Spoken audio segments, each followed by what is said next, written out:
Et la lèpre ou les Galles, comment ça a disparu? Parce qu'il n'y en a plus. Alors, la gale que j'avais, vous savez, avant, on me donnait des médicaments et une fois que ça allait disparaître, ça revenait. Et c'était cyclique. C'était cyclique. Mais quand j'ai donné la vie à Christ, c'est parti, c'est jamais revenu. Et j'étais guéri jusqu'à aujourd'hui. J'ai jamais eu cet égard-là. C'est marrant de voir comment ça a suivi juste le salut immédiatement. J'ai plus vu la gare partout sur mon corps. C'est l'héritage des enfants de Dieu. C'est l'héritage des La enfants de Dieu. guérison, ça va avec le salut. Oui. Amen, amen. Ça fait Amen. partie de l'héritage. Et à partir de ce moment-là, vous avez commencé à évangéliser. Et qu'est-ce qui vous a appelé? Comment vous êtes venu à ouvrir une église quand même après quelques années? Ouais, À Bujumbura. ouais. Qui est la plus grande église en passant. Ils sont 7000 en feu pour Jésus. Ouais, amen. Merci beaucoup. Alors, je vais sauter un peu l'histoire, qu'on ne peut pas raconter tout ici. Mais à partir de ce moment-là, je vais vous dire que j'avais abandonné l'école. 5 ans durant, j'ai repris le chemin de l'école. Et à l'école, aux écoles, là, c'est là où je donnais mon témoignage, jusqu'au réveil qui a éclaté au Burundi en 1978. Là, j'ai donné ma vie au Seigneur, c'était en 95, en 75, Moi aussi. au mois de juin. Moi, mois de mai. mois de juin. Alors, je reprends l'école au mois de septembre. Parce que ma mère m'a dit, tu sais, comme maintenant tu deviens homme de foi, tu dois retourner à l'école. J'ai dit, maman, j'ai la foi. Je retourne faire l'examen. Et je suis retourné et j'ai gagné. J'ai passé l'examen et j'ai repris pour terminer mes écoles secondaires. Et alors, pendant ce moment-là à l'école, j'ai fait 4 ans. Et après ça, c'est là où le réveil s'est éclaté dans tout le pays du Burundi. On était 5 jeunes qui allaient de lieu en lieu, évangélisant les gens. Et alors, il y a eu un réveil. Mais alors, comme vous vous posez la question, quand j'ai terminé mes études en 1979, j'ai eu une vision. Tout jeune, à 23 ans, je me trouve à l'aéroport avec quelqu'un qui me disait, dans ce rêve, qui me disait, tu sais, Esran, tu dois donc conduire l'avion. On conduit l'avion? Il y a l'avion ici, et c'est toi qui dois piloter. Et c'est un avion de la foi. Tu le pilotes par la foi, c'est là où ça va marcher. Et tu vas dire, au nom de Jésus, chaque jour va se faire. Alors, je me trouve à l'aéroport. C'était la première fois de voir l'aéroport.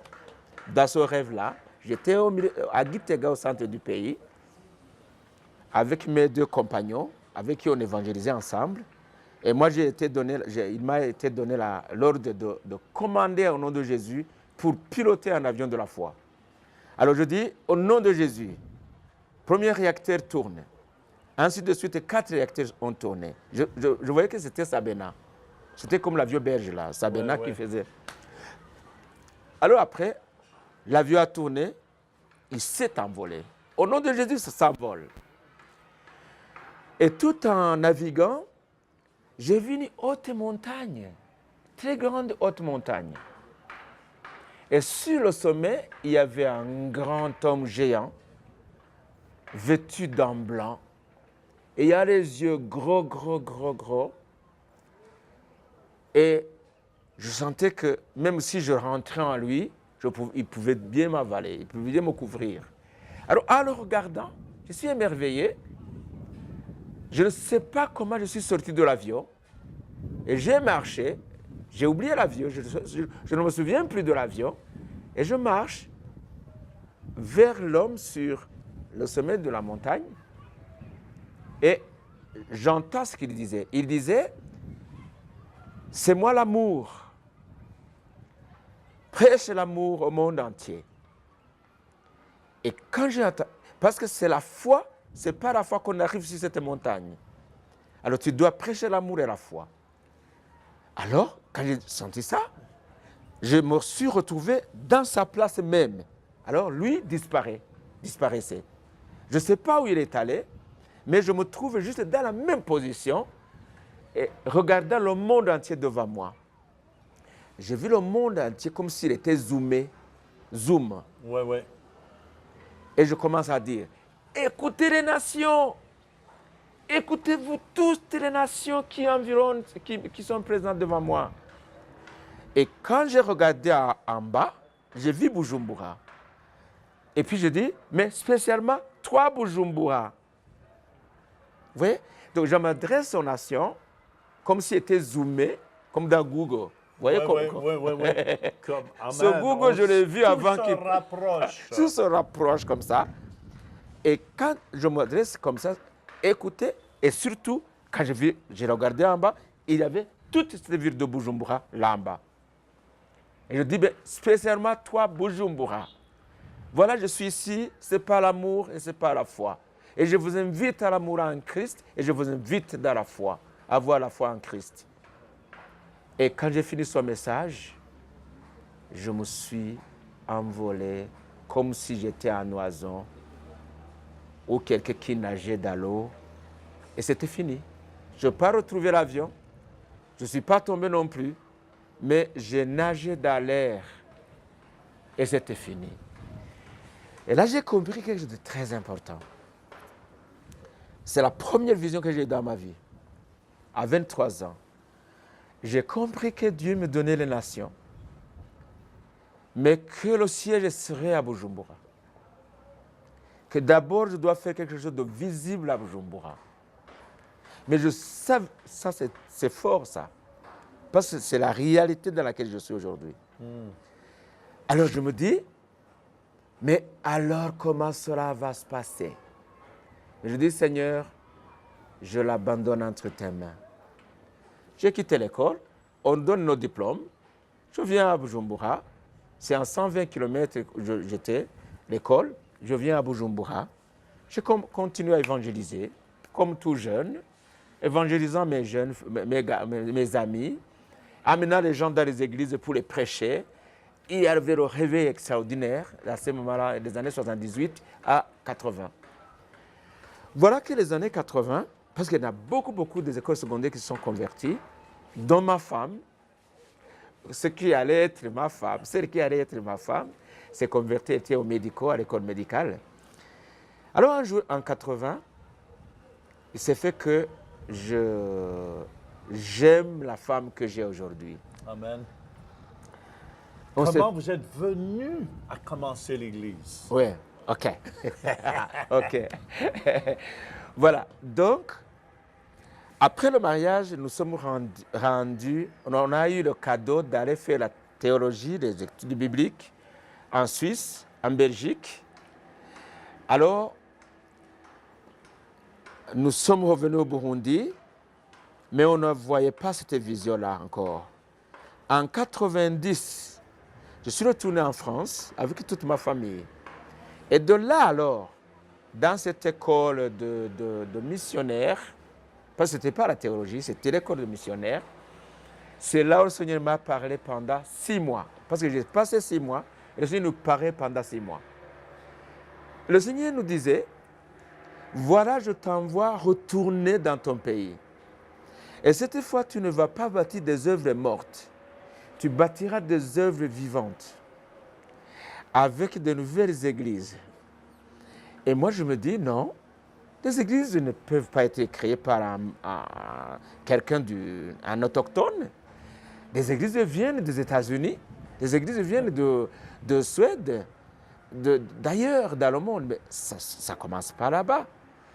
Ça, ce n'est pas vrai. Mais alors, le Seigneur a continué à me convaincre. Alors, à un moment donné, il m'a dit, tu retourneras. Et au bout du chemin, j'ai été vaincu par la voix du Seigneur. J'ai dit à ma femme, écoutez, nous devons retourner. C'était dur, retourner en Afrique, alors qu'on avait une belle vie là-bas, Ouais. alors qu'ici, c'était une vie de misère. Et moi, j'ai accepté de revenir. nous sommes revenus donc en 90, l'été 90. Nous sommes revenus et on a dû attendre 2 ans parce que toute notre vision qu'on avait conçue, ça ne pouvait pas passer. Ça ne pouvait pas passer parce qu'il n'y a pas la loi qui régit cela, qui régit le commencement de nouvelles églises, des ABCD. C'était compliqué. C'était compliqué. Oui. Alors, j'ai Vous accepté. avez eu vos papiers? On a attendu 2 ans et en 92, on a déclaré le multipartisme avec les facilités de commencer tout ce que l'on veut, pourvu qu'on se confie à la loi en vigueur. C'est là où j'ai dit, Seigneur, maintenant, je vais commencer l'Église comme tu m'as dit. Et il y avait 2 missions. Il y a quelque chose que je voulais comme la démonstration de la foi, mais il y a aussi la foi. Alors, le Seigneur me dit, ne faites pas des œuvres de la foi, commence par l'Église et les œuvres vont suivre. Et j'ai commencé par l'Église alors, très durement, et les œuvres, donc ça allait venir avec les membres, avec tout. Alors voilà comment donc on a commencé l'école, l'Église en 92. En 92, voilà. Et il n'y avait pas la guerre. Dieu vous a fait 3 promesses quand vous avez commencé l'Église. Hein? Parce qu'il y a quand même eu la guerre ici au Burundi. C'était pas facile. Oui, c'est vrai. C'est quoi ces 3 promesses? Merci beaucoup. Alors, la guerre en 93 s'est éclatée au Burundi et c'était dur jusqu'en 2005. Alors, vous voyez, c'est à peu près 15 ans. Alors, moi, quand la guerre a été très forte, a été intense, alors que je venais commencer l'église, j'ai eu la confusion et je me suis mis devant le Seigneur pour lui demander pourquoi tout ça, pourquoi tu m'as envoyé ici et maintenant ça ne passe pas, est-ce que je suis venu pour enterrer les Burundais ou je suis venu pour les aider? Pourquoi Seigneur? Alors j'ai voulu prendre fuite pour aller au Rwanda ou retourner en France. Et le Seigneur me dit non, tu ne peux pas quitter ici, c'est moi qui t'ai appelé. Et je contrôle toutes les situations. Je dis Seigneur, non, à moins que tu me montres clairement ce que tu es en train de me dire. Maintenant, je te donne les 3 promesses. Premièrement, aucun de ta famille ne périra le temps que la guerre durera ici au Burundi. Tu ne perdras personne dans ta famille. Donc ta famille sera protégée. Deuxièmement, aucun des membres de l'Église, aucun, ceux qui viendront écouter la parole de Dieu, donner sa vie par ton ministère, aucun ne périra et ne perdra aucun membre de la famille. C'est un miracle. Vous savez, nous sommes... Ça, c'était 2 promesses. C'était 2 promesses. Troisième promesse. Troisième promesse. Il me dit, pendant cette guerre-là, où les autres prendront fuite, où les autres mourront, je te ferai prospère. Et je me dis, Seigneur, ça c'est trop. Prospère-moi dans cette situation dans laquelle je suis, mais je crois en toi, Seigneur. Merci. Alors, je dis, je ne quitte plus le Burundi, tu m'as envoyé, je reste. C'est ça ce qui m'a redonné la force de pouvoir voir les gens mourir, voir le combat, voir les obus qui tombaient. Je suis resté, j'ai continué le ministère, je savais que je n'allais pas ni mourir, ni perdre les miens, ni perdre le membre de l'Église. Donc le ministère sera protégé et on va prospérer d'une manière ou d'une autre, parce que le Seigneur l'a déclaré. Voilà. Et moi, j'ai vu de mes yeux quand même, c'est quand même la plus grande église au Burundi.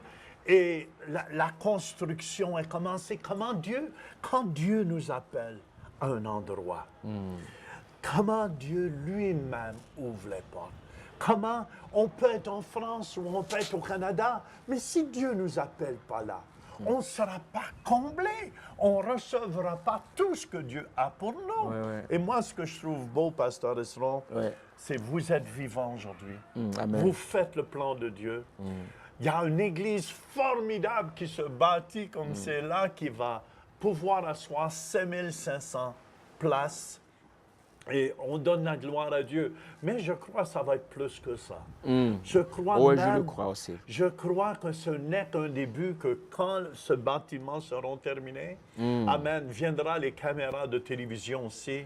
Et Amen. cette partie de la vision pour toucher le reste du monde entier va s'accomplir aussi. Alléluia. Et le centre réveil, on est là avec vous Merci beaucoup. pour vous accompagner dans Merci tout cela. beaucoup. Merci Et moi, beaucoup. je dis, écoutez-moi à la maison.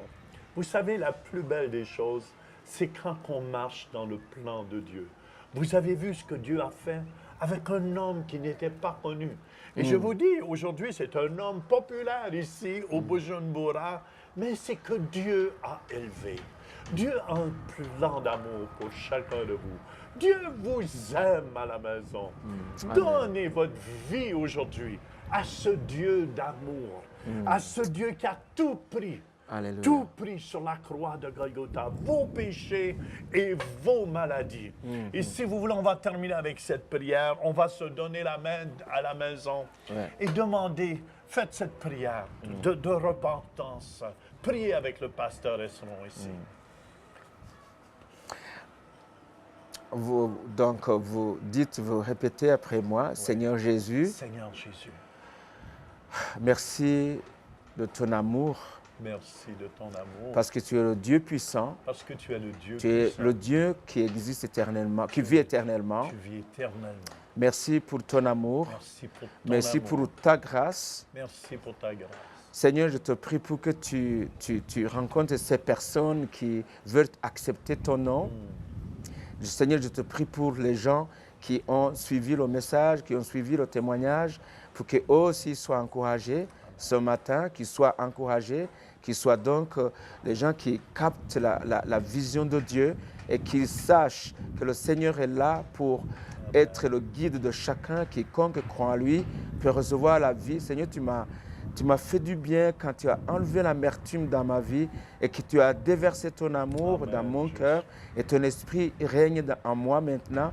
Seigneur, je prie pour tous ces gens qui sont là et qui s'attendent de toi. Seigneur, tu es leur Dieu, tu les bénis et aussi tu pardonnes les péchés de ceux-là qui confessent leurs péchés et qui veulent vraiment faire l'alliance avec toi. Je prie pour ces personnes qui m'écoutent, qui ont suivi ce témoignage, Seigneur. Je les bénis, je les bénis. Il y a la grâce de Dieu qui se déverse sur eux. Je bénis ces personnes qu'ils fassent qu'ils aillent de l'avant, Seigneur, et qu'ils reçoivent l'Esprit de Dieu pour la transformation et pour la réception de cet amour. Tu es le Dieu d'amour, tu m'as dit, Seigneur, je suis l'amour et aussi celui qui croit en moi aura la vie. Seigneur, donne cette vie, tu l'as donnée. Et maintenant, il appartient à mes auditeurs d'accepter, de recevoir ce que tu leur donnes, Seigneur. Merci pour ce moment. Merci pour le monde que tu as créé. Merci pour le monde qui est là, Seigneur, pour écouter ta parole. Merci pour la foi que tu injectes dans les cœurs des gens. Seigneur, merci. Je te prie au nom du Seigneur Jésus. Amen. Amen, amen. Amen. Merci, pasteur Esseron, Amen. de ce beau témoignage. Merci beaucoup. Amen. Hallelujah.